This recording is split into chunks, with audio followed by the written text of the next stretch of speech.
Check, check. Yo. Yeah, doggy. Welcome to another episode of Big CITRIC'S podcast. I am Big CITRIC, and I got a very, very special guest today.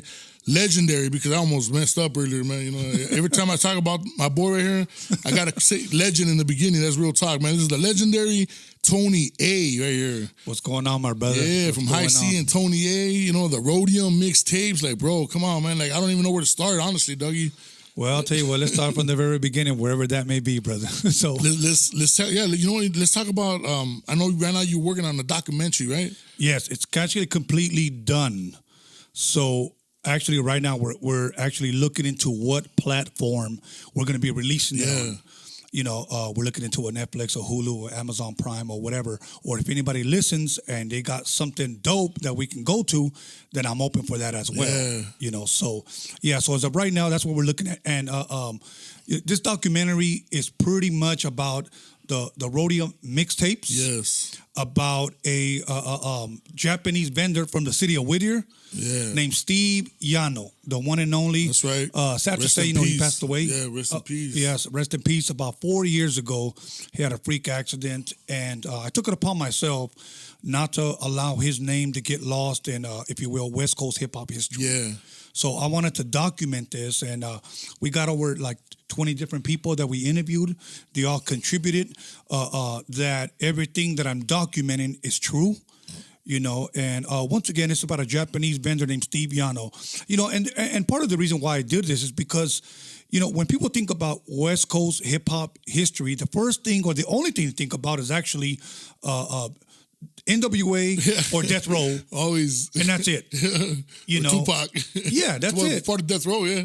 You know, so this is actually before, if you want to call it the prequel to Straight Outta Compton. I think you guys are the ones that really set out that whole West Coast thing from the jump, man, with all the mixtapes. And you know what, man? You know, when people tell me stuff like that, I'm going to be honest with you, maybe because I was raised in such a humble manner that me being 50 and about to be 51 in about 2 weeks, like, I still get so humble when people tell me, oh, you're a legend. Oh, man, you're so dope. Oh, man, I want to say, stop it. You know, because it's still so humbling. And I'm just grateful that I was a part of something that that the opportunity was given to me by Steve. You know, everybody that I met was through Steve. I mean, I met Dr. Dre, Eazy-E, Ice Cube, Ren, Yella, the whole N.W.A crew, just to name a few. It's a whole line of connection that you guys were all connected. I mean, I met you through Steve. Yeah. You know, through Scanlon's studio. No, Steve was the cause of a lot of people becoming who they are today, you know? Exactly. You know what I'm saying? He was right in the middle, and I don't think he gets enough props for that. No, not at all. You know, one day, Steve shared with me a story, and this was like late 80s. And I remember he took me to Audio Achievements, which is the studio where N.W.A, the DOC, Michelet, you know, Eazy-E, Above the Law, they all recorded their albums. Me and High C, we recorded half of our album there in the city of Torrance. And I remember he took me there. And I remember, you know, listening to 100 Miles and Running, you know, just a bunch of stuff that Dre played for me. And when I left, Steve gave me a ride home, and I told him, hey, man, thanks for bringing me over here, you know. And he was like, I don't know if you know this, but I'm the one that introduced Eazy-E to Dr. Dre. Yeah, I remember he told us that story, dude. I was blown away. Yeah, dude. you know, and I'm thinking, how did that happen? and one thing that a lot of people don't know is that Eazy-E was a DJ. He was never a rapper, you know. Yeah. Dr. Dre had just left, you know, World Class Wrecking Crew, and they were both going to the Rhodium Swamp Meet, buying records or whatnot from Steve. So even though Eazy and Dre both went to Compton High, Eazy-E was finding a way how to, if you will, how to wash his money. Yeah. You know? So he told Steve, you know what? Pharmacy. Yeah, exactly. You know, so he was like, you know what? I want to open up a record label. And Steve was a little leery. And then Dre told Steve, I want to open up a record label, you know, open it up. But during that time, all he had was like Fat Girl on My Jock and LA is the Place or stuff like that. Yeah. You know, and Steve was a little leery. So he said, look, I know a guy named Eric, and Eric, I know a guy named Dre. I'm going to hook you guys up. And he said, and one night on a three-way phone call, I introduced him, you know. And, in all fairness, I want to also give props to Jerry Heller. Rest in peace. He was also N.W.A.'s manager. And the reason why I say he was that, a big part of the whole history too. Exactly. So, you got to give him his props for whatever it was. Exactly. And the reason why I bring that up is because he's the one that took the chance on N.W.A. when nobody else wanted to touch them. Yeah, exactly. So think about this. Whoever's listening to this, check this out. If they would have told the truth on Straight Outta Compton, they would have told you that a Japanese man introduced Eazy-E to Dr. Dre, and a Jewish man took the chance on N.W.A. So they left a lot of truth out of that movie. Right? Out on that movie. I was mad, dog. I ain't gonna lie, man. When I saw the movie, I was pissed. I was like, man. You know what? That's the way I felt even about the documentary, the Defiant Ones about Dr. Dre. I remember that and one Jimmy too. I saw Iovine. that too. Yeah. Dr. Dre says, I used to make mixtapes and sell them, and I'm like, really? But he didn't. He should have gave props to where it came from. Steve Yano, the Rhodium. Exactly, and which he didn't. So that was part of the encouragement that I had to take it upon myself to get the story straight. Yeah. So to give this man his props. So that's part of my history as well. So. Yeah, no, that's dope, man. It's like, a lot of these kids nowadays don't understand that, like. No, they don't. But as for one of the things I do get a lot of young listeners too. So right now you're schooling them right now, though. So you get a lot of these people that don't know the history of it. Yes, you're giving them. This is like shit you can't buy, man. You know what? and that's dope that we have such a young generation listening, because check this out, man. We as old school dudes, we need to educate the next generation. Yeah. Especially our people, and I'll say us Latinos. I'm speaking not only to Mexicans, but the generation overall. Exactly. Because I've been having meetings with platforms, if you will, like the Netflix, the Hulus, and the Reels, and all of these people, and we need Latinos in these high places. So I encourage them to actually stay in school, go to college or whatever, because if they're sitting behind the desk, it'll be easier for us to walk in, present something that these people already understand our culture. They understand us, and they would know that we are the number one consumer when it comes to hip-hop, funk, oldies, and we sell out stadiums, nightclubs, parties, everywhere, but yet... many of us have never made it to the stature of a Snoop Dogg, a Game, if you will. And why is that? So we need people, more people in. Yes, in those like places. Like saying in office. Yes, yes. That's why I keep, telling my boy or my producer, Albert, don't drop out of college, man. Don't drop. He's a smart cat, so he's going to college. So what if Fernando Venezuela say? Stay smart, be in school, stay in school. Yeah, no, this dude, he's doing good, man. So, we're trying to get him into, as smart as we can, even smarter. So exactly. So you get up there in office, right? Yeah, Dougie.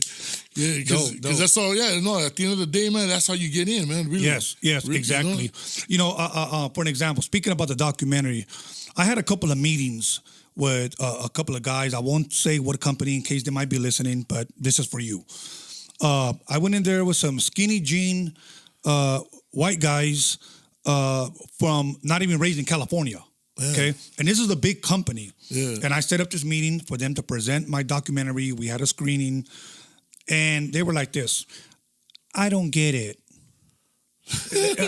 I don't understand what was it that you didn't get. I mean, from the very beginning, it hits you boom, boom, boom. Exactly. It's talking about N.W.A. It's talking about the mixtapes. It's talking about the 80s. It's talking about Steve Yano. It's a whole generation. Yeah, it's a whole generation. It's something that they didn't even know. I mean, it got to the point where I asked them, well, how old are you? Well, I'm 35. Well, were you raised in California? No, I was raised in Pennsylvania.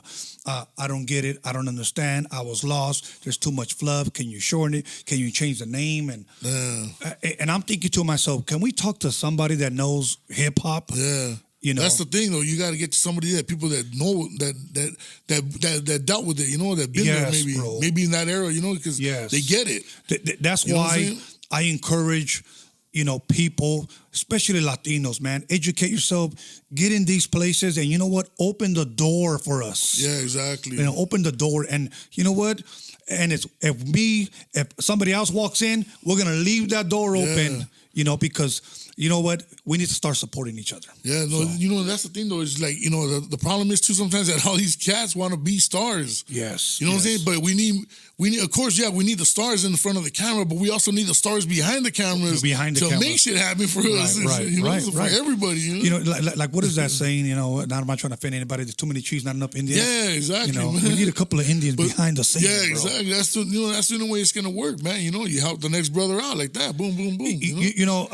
I try as best as I can. I got on Facebook maybe about 4 months ago just to promote this documentary. Yeah. And a lot of people started following, started friend requesting me. And I try to listen to as much as demos as I can, even though I'm more filming and directing now. Yeah. For those of you who may not know, I started DJing, producing, and now I'm directing. I love it. It's like it's like I just met this new girl that I fell in love with. That's how filming is for me. That's dope, man. Yeah. And she's fine. Yeah, no, you know what I'm saying? So, but my thing is that I still try to listen to demos, but I get so much, and keep in mind, I'm honest and I have to give constructive criticism. If I'm not feeling it, that doesn't mean it's whack or it's not going to work. Yeah. It's just not maybe something that I'm looking for. Exactly. But find somebody that does believe and that will help you. Yeah. I get young cats all the time, and I always encourage them, Citric. I always tell them because siempre me dicen, they always tell me, bro, I want to rap or I want to sing. Yeah. I got big dreams, and I tell them like this, look, I'm going to encourage you to pursue your dreams. But behind that dream, there's got to be some talent, bro. Yeah, exactly. You just can't have a dream and no talent. You got to bring something to the table. You got to bring something to the table, bro. And if I hear it, then I'll point you into the right direction. So there's, I've been on maybe, like I said, Facebook about 4 months just to promote this documentary, and I've gotten over 100 demos. Yeah. Listen to my demo list. It's impossible to listen to all of them and do what I do. Yeah, exactly. Yeah. So if you send me something, please forgive me, give me time, I'll get to it. And the thing is that you want to get to it personally. Yes. Like you don't want to, because you could have people all day. I know you got your son, you got other cats that are working with you. Yes. You got people all day, listen to this for me, and then let me know. But you want, from your years, you want to be like, exactly, bro. Exactly. So that's dope, man. So that's where I'm at, bro. And like I said, I encourage everyone, bro, to do what you love, because exactly a lot of us do have something to say or do it, whether you're an actor, whether you're a comedian, or whether you're a DJ, whether you're a producer, your time will come, bro. Yeah. So stay encouraged. That's real talk, man, because at the end of the day, it's like if you never stop, and you never stop dreaming and you keep on your grind, yes, eventually doors are going to open. Yes. I've always said that too. And stay humble too, Exactly. That's one thing, you've always been a humble cat, so what, that's bro? why you're still in the game, doggy. Yes, sir. and thank you for that, man. You know what? Like I said, I'm 50 years old, and one thing about me is this. Somebody asked me, how come you just never stop? How come you just never hung it up? Because I don't feel that, and Jerry Heller one day told me this. This was N.W.A's manager. He said that success, he said it wasn't a destination. It's a journey. It's a journey, right? Real talk. And I like to say that I've been somewhat successful. Have I gotten to where I want to get to? No. But let me tell you this. I don't want to be 60 or 70 years old in a rocking chair saying, man, I should have just took that chance. Yeah, exactly. You know what I'm saying? You don't want to live with that what if. Yeah. Man, what if I would have just stayed in the game? You got to go for it, man. You got to go for it. Sometimes, no matter how scary the situation is, you just got to go for it, man, because you never know what that opportunity could bring. Doors will open, but you got to stick to it. Yeah, exactly. Yeah, that's one thing we always promote too, man, is consistency, and stick to the grind, man. Exactly. And I always say too, there's an audience for everything. So everything will sell. You know what I'm saying? You just got to find your right audience. That's it. Let's be honest, Cedric. We're talking real. How many guys, whether they're comedians, actors, rappers, singers, that we've said, those guys are whack as hell. Like, I can't understand who listens to that dumbass. That dude's a comedian. That guy's his beats are whack. And they're doing it. And they're doing it though. Making it, getting paid. Yeah. But just like you said, there's an audience for everything. Yeah. That's why I never encourage people to go, I just tell people, hey, never give up on your dream and keep grinding. Stay consistent. That's it. Yes. And you know what I'm saying? And eventually doors will open because like I said, there's everything sells. Right. There's an audience for everything, So you're going to find your audience and then boom, that's it, dog. Find your audience and there it is there, Because let me tell you something.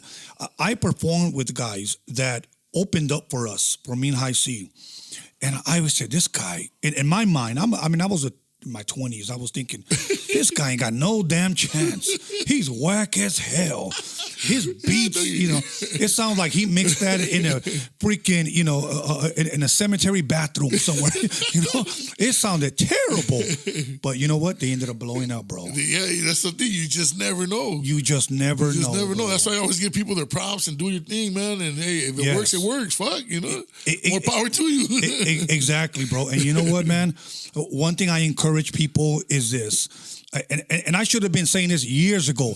Don't hate on anybody. Yeah, exactly. Do not hate on anybody. Exactly. Oh, that fool's whack. That's what I'm saying. Yeah, that's why I just tell people, hey, do what you do. Give people their props and do it. Hey, if it works, it works. Yes, because you never know, man, whom you could be encouraging that maybe a year or two may say, hey, ¿sabes qué? Come over here, bro. I'm working at Universal now. Yeah, exactly. I'm at Univision, or I'm doing this. You never know where they're going to end up. Yes, and it's because of you that encourage me to stay on track, that's why I'm here. Yeah. And I've had cats that have told me that. And I'll be honest with you, I don't remember. I remember who they were, but I didn't remember, what I said to them. Yeah, exactly. It's because of you that I did this album. Because of you, I stayed producing. It's because of you. And I'm like, I don't remember saying that, but you know what? I still encouraged them. Yeah. So yeah, man. That's the thing. Yeah, it's because one of the things is that you meet so many people every day, dog. You know what I'm saying? Everywhere you go, people recognize you. Yes. And they give you your props. So it's nearly impossible, dog, sometimes, because I have the same situation where a lot of times I don't remember, but I remember faces, though, But you know what I'm saying? Like, I don't remember what I ate last week, though. Or right. Exactly. But at the end of the day, dog, it's like you just never know who you're talking to, man, and who they're gonna end up. You could be talking to a janitor right now, dog, and encourage that fool not to fucking give up his job. Maybe he's fucking his life is shit, and you encourage him like, nah, bro, just keep doing what you're doing, man. You never know. And then next month he could be the CEO. Next year, the following, he could be the CEO of the company, dog. Exactly. You just never know, dog. I was performing at the Whiskey A Go-Go, the legendary Whiskey A Go-Go, where the Doors, with the house band back in the back in the day. So I remember I was there performing, and I won't mention his name because I don't want to embarrass his ass. But he's a big guy. He's a multi-platinum rapper, producer. And there was this one cat that was trying to get his attention. And I was DJing for this big guy, this big name guy. And he was trying to get his attention. And I just finally told him, hey, bro, this guy has something to ask you. We were backstage, you know. And he turned around and looked at him, and he told him like this, man, what do you want? That's what he said. And the guy said, oh, man, you know what? I look up to you. I grew up listening to your music. I'm 27 years old. And quick kind of like walked away. This guy walked away real quickly, you know. And I finally grabbed this rapper by the shoulder and I said, come here, man. He just wants to ask you a quick question, He goes, what? And he said, what made you start rapping? Or like, just for me. He wanted, And he said this, bro, and it was so embarrassing. He said, look, man, one day I'm going to write a book for you nerds. He said, and you can go ahead and buy it. He goes, and as a matter of fact, he said something like that way you guys can get all your answers, and you guys need to stop dick riding rappers backstage. Like, he just really insulted him, bro. You just ripped him up right there. Yeah, dude. Shit. And he ended up walking away. Damn. So I stayed behind and I just talked to him and I encouraged him, and he gave me his card. Yeah. And I asked him, I said, what's this? And he goes, oh, I own 2 dentistries. Damn. Okay? This guy was successful. Yeah. And he said, yeah, man, if you know anybody or if you have any kids or anybody, come on through. And he said, if you got insurance, I won't charge you anything, bro. Damn. So that goes to say that what you said, you never know who you're talking to. Exactly. I took all my kids and all my homies, and they got everything hooked up over there, bro. Put it this way, even my boy Sugar Free hits me up. He goes, hey, man, who's your dentist? Who hooked up your kids? Who this, who that? Because they saw them with the Invisalign, with all the new style braces, Oh, my boy right here. And he hooked them up. A 27-year-old, you never know who you're talking to, bro. So you can't be talking shit to the wrong person. Yeah, exactly. No, so, that's how I always say. You got to be humble and treat everybody with respect, man. At the end of the day, you know what I'm saying? Exactly. We're all humans, no matter. It don't matter status. Who has more money, whatever. At the day we're all human, man. So, we all fucking hurt. You know what I'm saying? And that's how you gain fans, bro. Yeah. That's how you gain fans. You know, one thing that I hear about you and that I hear about myself is like, that guy is such a humble guy. Yeah, that guy is such a humble cat. You gotta treat everybody with respect, dog. Yes, bro. Yes, and I think that's very, very important because, like I said, I've done a lot of shows, but most of my career has been DJing for a lot of black artists. Yeah. Now I know in this hip hop game, it is pretty much predominantly black. Yeah. And if you're a Latino, you're a minority in this game. Yeah, exactly. So I have to tell people that we have to work twice as hard. Yeah. You know, it's real talk, man. You know, so stay on your grind. So I've been DJing for like a DJ Quick, a Second to None, a High C, a AMG. That was like my yeah, that was your crew. You guys had it on lock, man, for a long time, man. You know, I DJed in front of 20 people. And I've DJed in front of 17,000 people, stadiums, you know. Stadiums, yeah, no, I remember. I seen those shows, man. And let me tell you something. It's encouraging when I get young Latinos that come up to me and say, hey, man, you Mexican? Yeah, all right. And it's almost like they're happy to see us. They see themselves right there, dog. You know, it's like your reflection of, you know, and they get encouraged, dog, by that. It's good. So it don't matter at the end of the day. It don't matter who you're rolling with or whatever, man. But they see you in that crowd and they see you doing your thing, man. Yes. You're encouraging a lot of raza. And you know what? Sometimes I get raza behind backstage, and I'm thinking that some of these artists are going to be kind to them. I'm like, man, that's so and so. That's Quick, or that's so and so. You know. And a lot of these rappers, since they get that so much, they're not really too kind to a lot of these guys that support them, that buy their shirts, that buy their CDs, that buy their downloads. You know, real talk. That are liking their pictures on social media. You got to show the people that are investing in you, pretty much. Yes, dude. You know, because I show them love. I always say that's your market right there. Those are your people, and they remember. All right, come on, let's take a quick picture or whatnot. Yeah. But I try to do that, and I try to go out of my way because ultimately, those are the people that are going to pay to come see you, to hear you, to support you. They're investing in you, man. Pretty much, you know what I'm saying? So you got to at least take a picture with the show love. Hey, man, you know, a couple words goes a long way with these people, man. Always, bro. I mean, I've been invited to speak at events about this documentary, not to DJ, and many of them don't even pay me. But you know what? It's fine. It's fine because you know what we're doing? We're laying the groundwork for later on for us to reap the benefits. Yeah, exactly. So we got to start somewhere. Yeah. You know, so yeah, man. Exactly. You know, there's always got to have a beginning, man. Humble beginnings, I always say, dog. A humble beginning, bro. You know but you know what? It's dope that you have this because, you know, you, Citric, are also giving people a platform like myself where we can be heard. And if anybody hasn't told you this, bro, you know what? I truly appreciate you having me here. So no, thank you, bro. No, thank you for coming on, dog. Much love, much respect, bro. Yeah, no, appreciate it. You know, I've always been, you know, a big fan of yours, dog. We remember you from the Rhodium Mixtapes, dog. And High C, Tony and High C all the time. That was talked about in the hood, you know. Like I said, you guys held down the West Coast for a long time, dog. Well, don't say that porque me da mucha vergüenza. So, you know what I'm saying? Me and my boy, you know, shotgunning, you know, a.k.a. John Doe, you know. John Doe. You know, me and him used to sit at his pad and listen to the Rhodium Mixtapes, dog. You know, or we go down to our DJ's house, you know, DJ Clearwater, and we sit there and we listen to the mixtapes. Every time a new one came out, John went to go get it right away. He was on it. Boom. He got it and he brought it to the hood, dog. And, you know, we played. We sit there and we bumping it, dog, you know. So I remember him telling me that when I first met him. He told me, yeah, man, I know you were from Wilmington because you said it on one of the mixtapes. And I was like, yeah, bro, that's it. You know, I was always representing my neighborhood, you know. A lot of people may not know that out of my neighborhood, the city of Wilmington, also came out Michael Chambers, which is Boogaloo Shrimp, Turbo from Breaking. Yeah, he actually grew up about 5 blocks away from me. He's 1 year older than me. We went to the same Wilmington Junior High. We went to Bannon High School. I mean, this guy was doing Japan in the mid-'80s. I remember, dog. You know, that guy was out there, man, and it was crazy, man, because you know you seeing somebody from the hood come out and do their thing and blow up on the big screen, if that, dog. Yes. Like, and you know what's funny, man? You know, I've seen dudes that blow up, like, let's just say from Compton. I'll just use that as an example.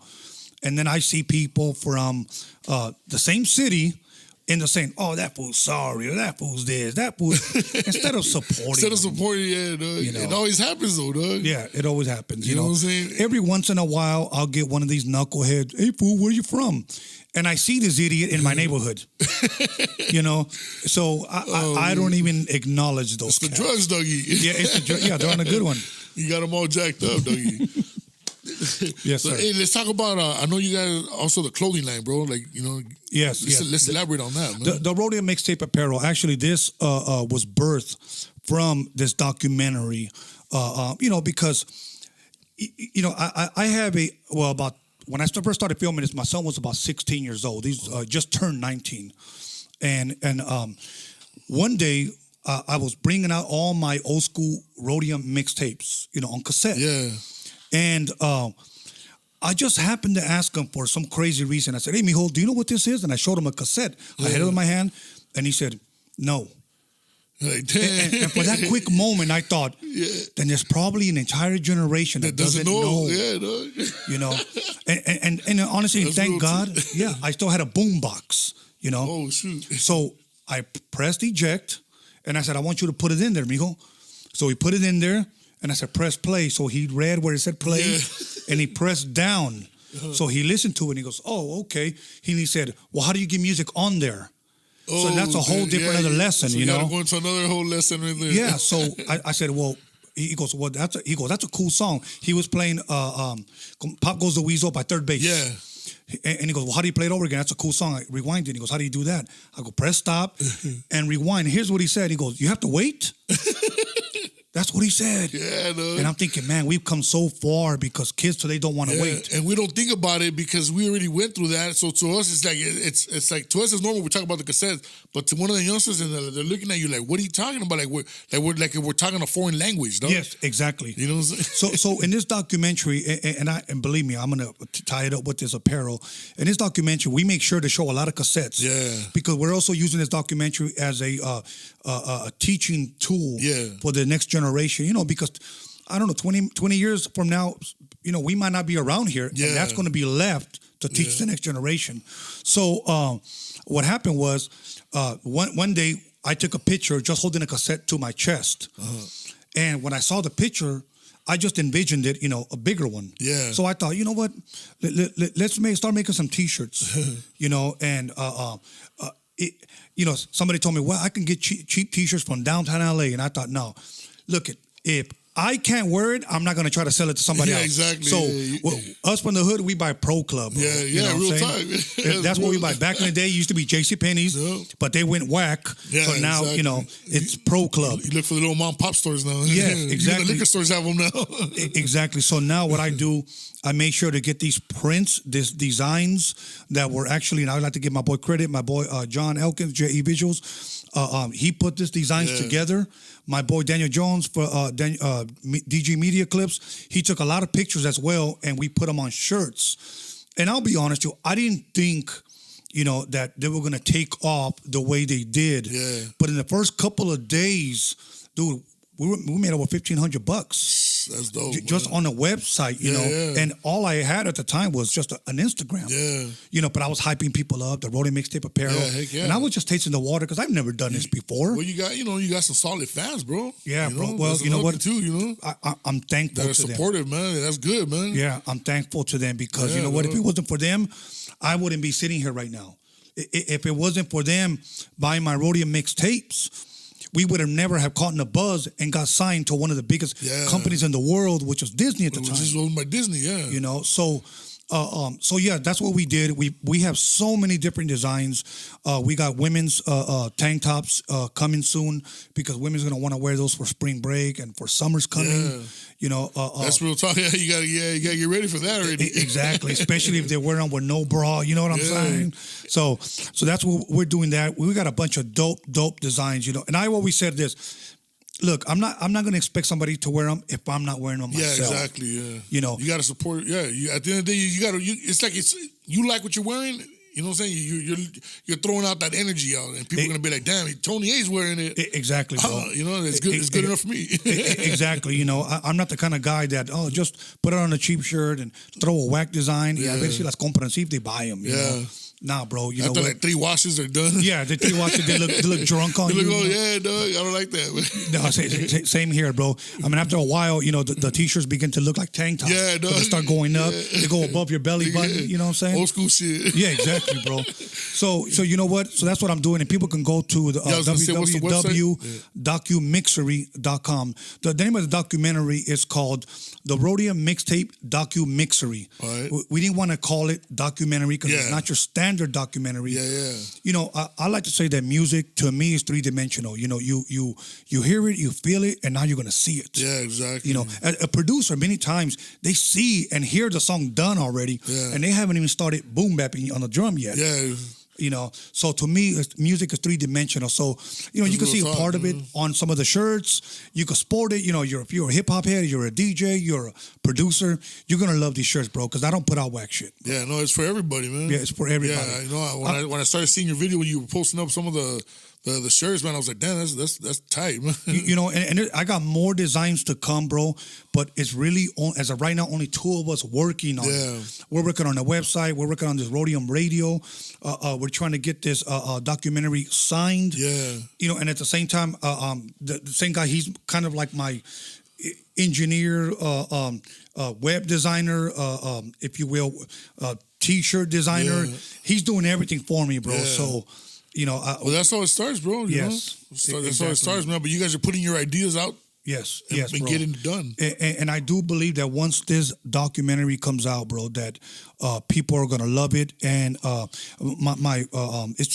mixtape downloads through my website are also gonna be selling even more. Yeah. A lot of people have been telling me, when are you gonna put out more? When are you gonna put out more?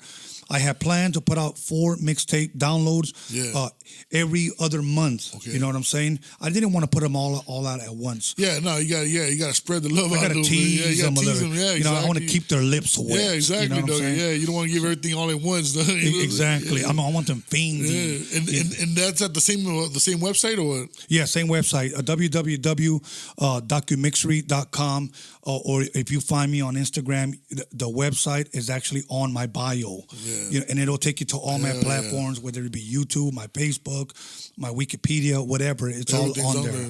Yeah. So, and my boy, like I said, John Elkins, he is the one that did this for me, you know. Yeah. So I'm really thankful for him, bro, that we got people that actually believe in us and help us, support us, and ultimately even encourage us. Yeah. Because you know what? I mean, if I wanted to, I could have gotten a 9 to 5 and just said, screw the music. I'm done, yeah. But you know what? Down deep inside, while I'm over there cleaning somebody's crap on the toilets, I'm over here thinking about beats. Be thinking about it, dog. Yes, bro. So might as well, if you got one life to live, you get one chance, go for it. And that's the thing, though, dog, that a lot of doors keep opening for you, so that's good, man. You know, and I'm thankful for that, bro. Everybody that meets me, bro, I'm really, really thankful. I mean, I wouldn't do this, but I would kiss everybody's hand that has been helping me because, but you got to wash them first, you know, but because there's a lot of people that really, truly help me and they look out for me. Dudes, bro, that are not even making any money off of me. I just want to help. Yeah. You know, and you know, sometimes that's when you know the true supporters. Yes. You know? So sometimes you want to say to yourself, man, I wish I had 2 guys that would really look out for me and support me. And you know what, Citric? Dude, I got like 6 of those dudes, bro. Yeah, that's good, dog. Priceless, bro. And let me tell you something. If I come up, guess what? They come up with me. That's how it works, bro. That's come up with me. Yeah, exactly, man. You know, if you don't mind me sharing this story. No, go ahead, bro. A very rich man told me this story about another rich man. And when I say rich man, this guy was a multimillionaire. Yeah. And he told me, be careful with what you wish for. He goes, I'm sure you heard this before because you just might get it. He goes, because being rich, he goes, you get really, really bored really easy. That's what he told me. Yeah. He said, I have another friend. He goes that he's a multimillionaire as well, and he's always bored. He don't know what to do. He don't have no bills to pay. He doesn't have to worry about making mortgage. He doesn't worry about what he's going to eat later, what he's going to drink, how many girls who can he pick up on another because he's got so much money. Exactly. Everything's there. Money, and then all that money just attracts more shit. Right. He said, so I asked him, why are you so bored? And he said, because on the way to the top, he said, I never brought anybody with me. So there's nowhere to share with. So he's nobody to share. He's there by himself. And I say this, bro. that's not going to be me. Yeah. That's not going to be You me. want to break bread with the people that help you get to the top. Yes, man. bro. You know, so everybody's living good, and everybody's happy. I mean, put it this way: if I get in through a door, if you will, you're coming with me, Citric. You know what I'm saying? Others are coming with me. I want to open up doors because look, we're not going to be able to do this for the rest of our lives, And many times in this industry, they're always looking for younger cats and younger cats, and they may just hire you to mentor these guys, and that's where you play maybe a different role. But let's be a good example and let's mentor the right people. Yeah, exactly. So when they get into these high places, these offices, if you will, they'll open the door for other, other people that were struggling just like us. Yeah, exactly. So, and not only that, the thing is too, you never know where you could be 10 years down the line. You could be on top, and then before you know, you could be down. And that same person that you helped up on the way, I was like, what do you mean you're down there? Like come back up. You know what I'm saying? It's like that. Those situations are real. It's very, very real. So it's always good. Yeah, you have to mention people, man. And the downfall of that. Is this the downfall on, if you will, the other side of the coin is if you burn your bridges with certain people, bro. I'll keep you in prayer, homie. Yeah, it's hard to repair them. It's nearly impossible sometimes. And I've known some of those people that burn their bridges with a lot of people, and they've called me up crying, bro. Help me, please. Yeah, please. Nobody else wants to mess with them anymore. Nobody else wants to touch them because they know them already. Yeah. Stay away from all that, man. Yeah, that's real talk, man. That's why, you always tell people, man, you got to keep a positive state of mind and stay focused and always bring that good energy, man. Exactly, you got bro. some negative energy that tell people, man, leave that shit at home, man. Leave that at home. I mean, if you woke up on the wrong side of the bed, keep your ass in bed, homie. Yeah, better off, yeah. So, because at the end of the day, how hard is it to be respectful to people and just show everybody love, man? It costs absolutely nothing to be kind. I don't understand sometimes, bro. When I see people like that act like assholes, man. Like, dude. Like how hard is it to just be, like cool? Couple words goes a long way, man. A couple of words of encouragement, man. Yes. It's funny that you say that because when in 1991, my first trip to San Francisco, we were promoting the High C Scandalous album that I produced. Mm-hmm. And by the way, I produced that album. And the reason why I say that is because when people introduce me, they always say, High C's DJ. Yeah. That's it. Like, I did nothing else but look goofy behind the turntables. It was your own production all the way, man. Production, etc. As a matter of fact, I'll take it a step further. If somebody would ask me, how did you meet High C? I met him at the swamp meet. He was selling at the swamp meet. Steve Yano told me, go meet him. Some blood from Compton is over there. He wants to rap on the mixtapes. And during that time, Dre and N.W.A. had already started going on tour. Yeah. So I didn't have anybody else to rap on my mixtapes. I got him to come down. He was only 17 years old. He was going to Centennial High School in Compton. Yeah. He rapped on them. Within about a year or two of building a street buzz by those mixtapes, that one of those mixtapes landed in an executive's office downtown, Disney and city of Burbank, and they came to the Swami looking for us, wanting to sign us. That was how our record deal came about. Yeah. Okay, so we signed our record deal. Our single is out, I'm Not Your Puppet. We had another song called Take a Ride, Jack Move, and then I'm Not Your Puppet remix. So we're doing street promotion. We're doing college radio stations, etc. Working the record. And I remember we went to a radio station, one of the biggest radio stations in San Francisco called KMEL. KMEL. I remember that. Yeah, and I remember it was another rapper, which I'll leave unnamed because he's a good friend of mine. I love the dude, but I don't want to embarrass him. And what happened was the guy, the DJ, really respected me because the rapper that he interviewed before was cursing live on the air. Oh, damn. And he kept telling them, hey, man, slow down. Chill. There's kids, there's family. This is the radio station.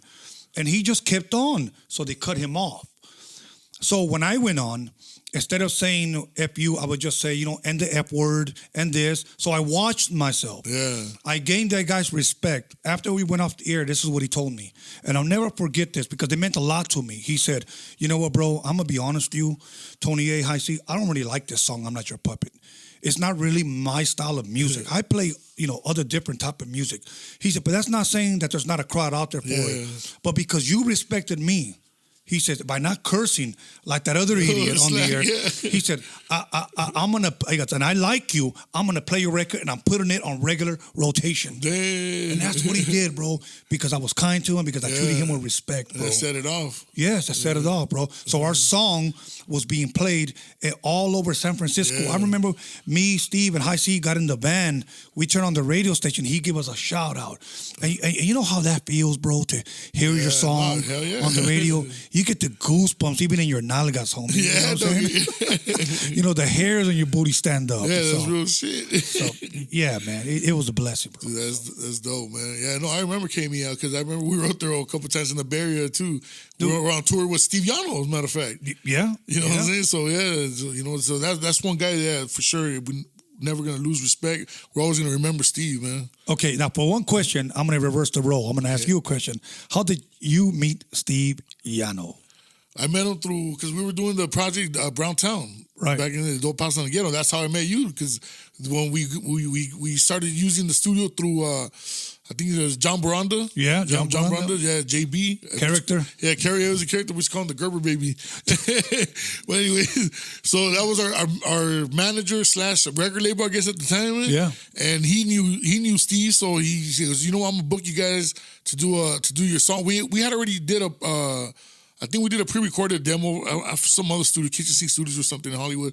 But he goes, I'm going to hook you guys up with Steve Yano. He has a Scandalous Records. And he got a nice studio that we could do the album over there. The single. So that's what we went over and we started doing our single over there. And the next thing you know, I guess one of the engineers was playing it one day and you heard it. And you were like tripping out like, who are these guys right here? Oh, dude. Let me tell you something. There's very few people that have really, really like turned my head. Like, who in the hell is that? And that was when I first heard Dope House in the Ghetto. Yeah, Dope House in the Ghetto was 1992. Dude, like, honestly, when I first heard that Wilson Pickett sample kick in, that shit was banging. And it was that era when everybody was into sampling like oldies, because you're the one that set it off with the oldies. And you know when that all started on the mixtapes. Yeah, that's what I'm saying. You're the one that set it off with that. I didn't even know that I was testing the waters with that. You know, I remember High C. You know, because you got to understand that when I started doing those mixtapes, I was only 19 years old. Yeah. So this was in early 1987. So when I started sampling oldies and putting them on the mixtapes, I was only thinking the hood, my neighborhood. Yeah. They're gonna love it. I didn't think somebody in Frisco or even Germany or New York went around the world with that. Yeah, I didn't know that. You know, I'm only thinking the hood. You know, so I got to put on Hello Stranger and Brynwood. You know, and I'm your puppet and whatever. But after a while, High C kept telling me, man, why am I only rapping to oldies? You know, he wanted to rap to some funk. Yeah. You know, but I just told him, dude, these are my beats, bro. Yeah. You want to rap on them, rap on them. You know, a lot of people need to remember, High C used to rap for me. Yeah, you figured out your formula at an early age, man. That was dope. Just take a bottom beat from the Ultimate Breaks and Beats and throw an actual sample over it. There it is. And then the funny thing that a lot of people were trying to do the oldies and they were sampling, but they weren't flipping them like the way you would flip them. You would chop them up. You would do all kinds of crazy shit, man. And everybody was our DJ Clear was influenced by you, man. The way you sampled. And I didn't even know that, bro. And that's humbling. You know, I think one of the most humbling moments, bro, that I've ever had in my career was that I did a mixtape called 88 Boom and Bass. And let me tell you how I got that name, bro. It was so weird. Because my dad, you know, both my parents are both from Mexico. They're from, from Mexico, bro. Yeah. You know, and we were raised there in our home where we weren't allowed to speak English at home. Yeah. Everything was Spanish. Aquí se habla puro español. You know, el en inglés se habla allá afuera, pues, you know. So when Steve would come over, my dad was like, no le tengas confianza a este chino. Don't trust the Japanese guy. You know, he didn't know that I knew Steve 11 years old. So Steve would come in there with his 4-track, and Steve would always bring coolers and get buzzed. Your dad thought he was trying to sell you a mixed board. Yeah, I don't know what the hell he thought, you know. But all he heard, you know, was beats banging, okay? And here's the funny part. Boom and Bass, my most popular mixtape we did in 1988, was named after this. That I remember my dad, while I was cutting and scratching for that mixtape, banged on my damn door. Boom, boom, boom. And I opened the door and I go, ¿Qué? That's what I said, ¿Qué quieres? She said, bájale a ese boom. He wanted me to turn on the bass. You know, he goes, porque se oye hasta allá. You could hear it to my room. You know, and I was like, damn, okay.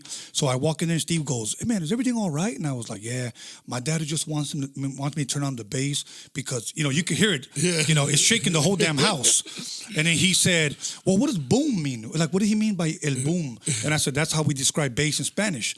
So then I remember Steve goes, So he went home and named the tapes. We're going to call it 88 Boom and Bass.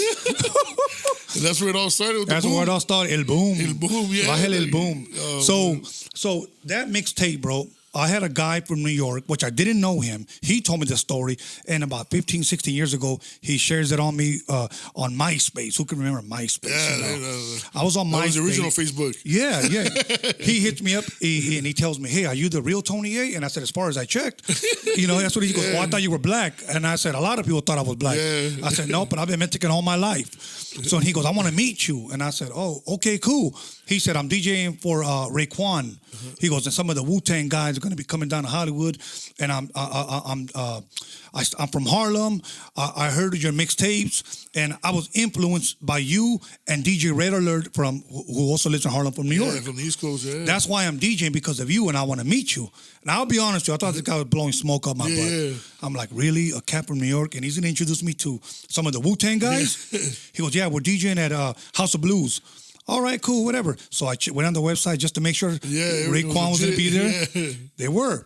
As soon as he landed, he goes, come on through. I went down there. He was the real deal. He introduced me to all those guys, bro. Yeah, that's tight. And the humbling part was this, that he tells me it was because of you that 88 Boom and Bass is why I'm DJing. He said, I used to ride BMX bikes. I used to do a bunch of stunts and stuff.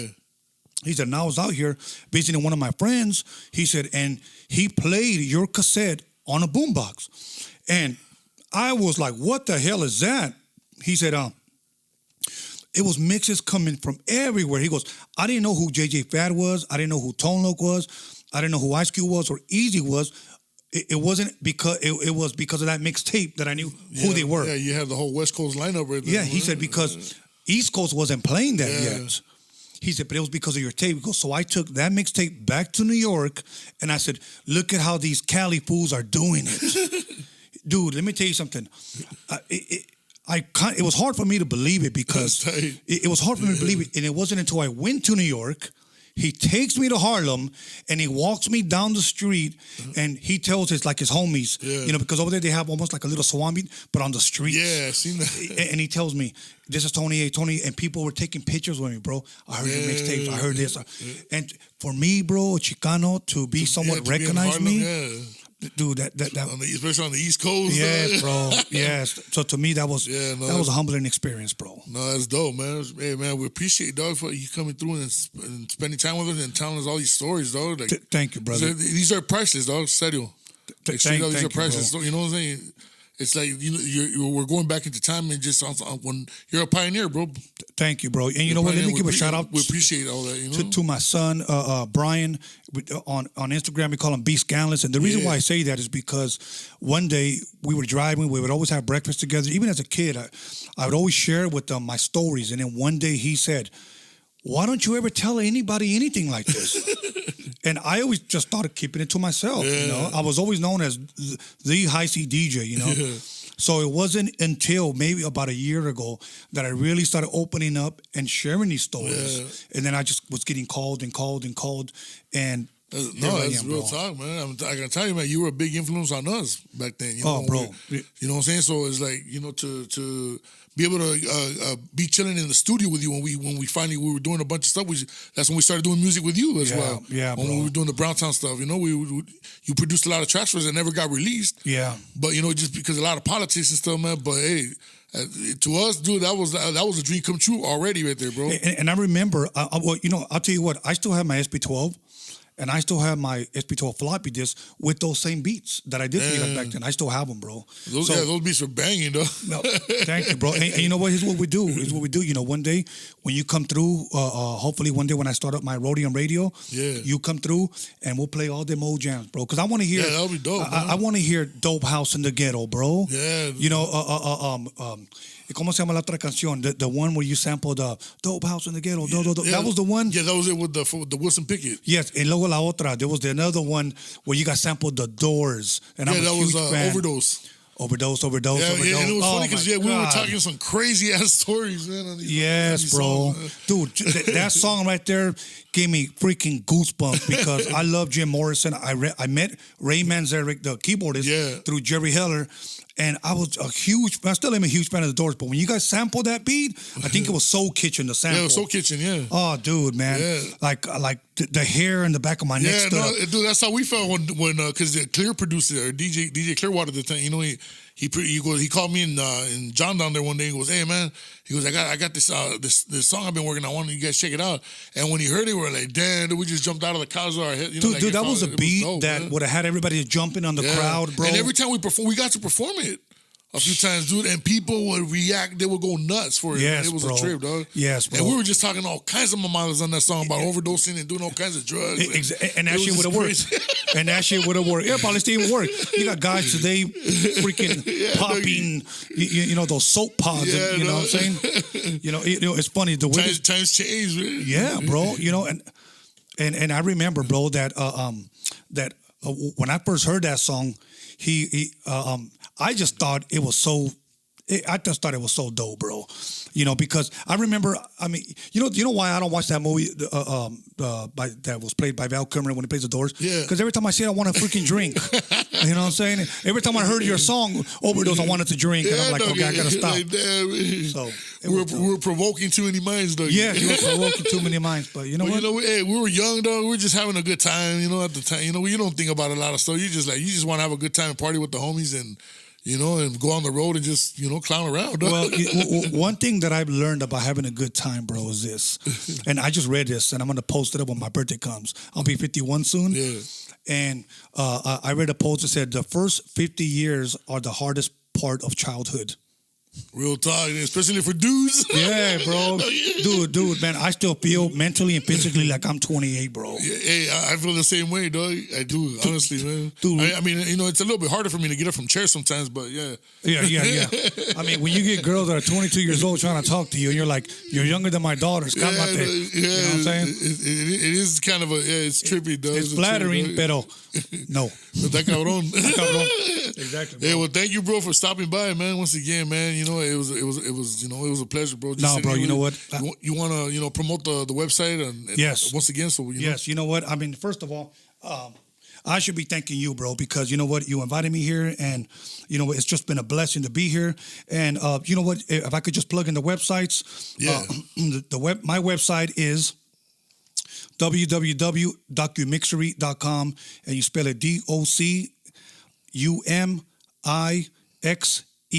DOCUMIXERY, Documixery.com, or you can reach me at Tony A the Wizard on Instagram, and I spell the with D-A, Tony A the Wizard, or you can reach me on Facebook. But if you find me on Instagram, the link on my bio will take you to all my platforms. I also want to push the Rhodium Mixtape Documixery. You heard it here first. We're still looking for a distributor, somebody that's willing to put it on their Netflix, on their Amazon Prime, or whatever the case may be, because we're open for the best deal, if you will. Yeah. You know what I'm saying? I'm just not going to just release it, bro. I do believe that this is worth something. I took about a year and a half directing this, editing this. It's worth something, bro. And I guarantee you that this you're gonna want to have this in your library, a part of some West Coast history, hip hop history, legendary shit, man. Yes, so much respect to Steve Yano and Susan, the Yano family, which actually he is going to be honored this year in downtown LA in June, if I'm correct, and a place called Straight Outta Little Tokyo. Oh, damn! And they're going to be honoring him. That's dope. Yes, as somebody that contributed to the West Coast and as a Japanese member of their community. In a big contributor in a big way. And much love and respect to CITRIC'S for having me here, man. And Everybody out there, you, much bro. love and much respect, Yeah, bro. thank you for stopping by, man. Appreciate Muchas it, gracias. Man. Yeah, Muchas gracias. Once again, everybody, that was Tony A, the legendary Tony A, living legend. You know what I'm saying? So make sure you be on the lookout for the documentary and of course, or the Documixery. The Documixery. The Documixery and his gear. So check that out. Make sure. Once again, Tony, thank you for coming by. This is Big Citric's podcast. Gracias.